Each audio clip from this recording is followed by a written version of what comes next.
Now, in the early 1900s, the osprey became extinct as a breeding bird in Britain. But in 1955, a single pair set up home in Scotland. And now, thanks to successful reintroduction programmes, their numbers have started to grow across England and Wales. But when it comes to nesting sites, they still need a bit of a helping hand, as Janine Jansen now reports. High up above Poole Harbour in Dorset, ospreys are making a comeback. The birds were persecuted to extinction in England in 1847, but now there's a drive to bring them back.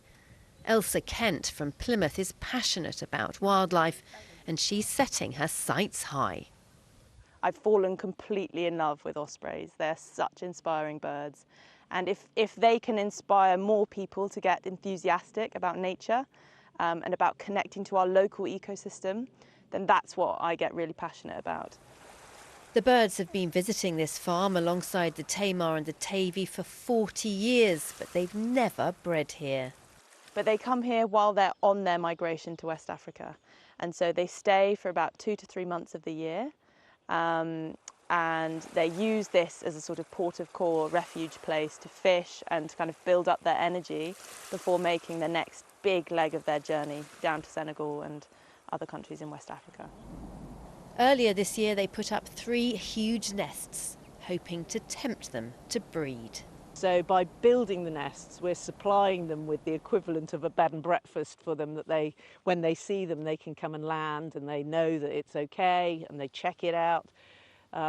They will come. They are positioned so that they're solitary nests. They're away from other predators that might be in trees like goshawks or birds that could damage their eggs, and they've got a good vantage point and they've got easy access to fishing. They particularly like the mullet in the Tavy estuary, which is right here for them.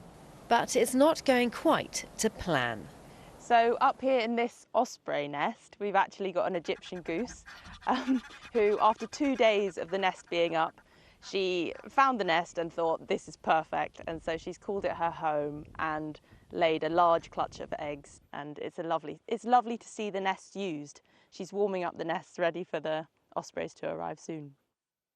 Well, the team here are absolutely delighted that an Egyptian goose is making good use of the vacant nest, but they really are hoping, fingers crossed, that next spring the magic will happen and the ospreys will breed here.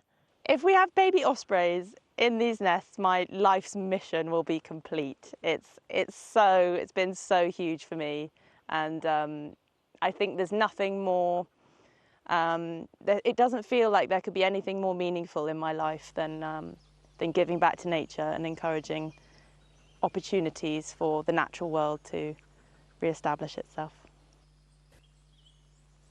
Well, as you were hearing just there are currently no birds in the Plymouth nest, but...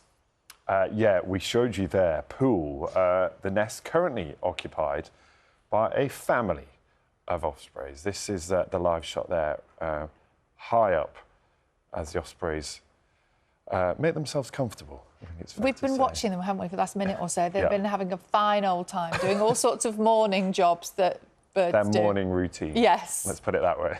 Yeah, they've been very active. They're very cute, though, aren't they? Apparently, when they're grown up, their wingspan is 5 feet, Ben. Huge. Huge. Capable of flying at 125 kilometres an hour. That's pretty pacey. Oh, look, they're on the move. Yeah. I could just sit here and watch this all day, but shall we talk about something else? Yeah. We'll keep an eye on that now. Look at them. Look at them. It's very relaxing, but I'm not sure on BBC One whether we'd get away with that for the next 3 hours. Maybe not. No. We'll leave it a little here. We'll have a little watch. We'll If there's keep anything watching. fun, we'll go back. Yeah.